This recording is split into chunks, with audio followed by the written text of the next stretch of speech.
বরিশালে উদীচীর প্রভাতী অনুষ্ঠানের মধ্য দিয়ে বাংলা নববর্ষ পহেলা বৈশাখের অনুষ্ঠানমালা শুরু হয়েছে। এখন চলছে সাংস্কৃতিক অনুষ্ঠান। বরিশাল উপজেলার সর্বশেষ অবস্থা জানাচ্ছেন আমাদের বরিশাল প্রতিনিধি মোহাম্মদ হুমায়ুন কবির। হুমায়ুন কবির, আপনি বর্ষবরণের শুভেচ্ছা জানাচ্ছি আপনাকে। আপনি যেই জায়গাটিতে আছেন সেখানে বর্ষবরণের উদযাপন কেমন চলছে?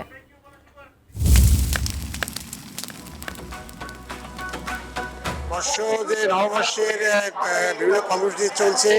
আমি রয়েছি বরিশাল বিএম কলেজ মাঠে। এখানে আপনি দেখতে পাচ্ছেন যে এখনই এখান থেকে তারা যে বৈশাখী শোভাযাত্রা বের হবে। কিছুক্ষণ আগে মুক্তিযোদ্ধাদের সংবর্ধনা প্রদান করা হয়েছে এবং অনুষ্ঠিত হয়েছে রাখি উৎসব।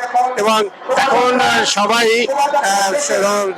শোভাযাত্রা তারা বের হবে এবং শোভাযাত্রার প্রস্তুতি নিচ্ছে। এদিকে কিছুক্ষণ আগে বরিশালে জেলা প্রশাসনের উদ্যোগেও একটি শোভাযাত্রা অনুষ্ঠিত হয় এবং সাইকেলাতে চলছে এখন সাংস্কৃতিক অনুষ্ঠান।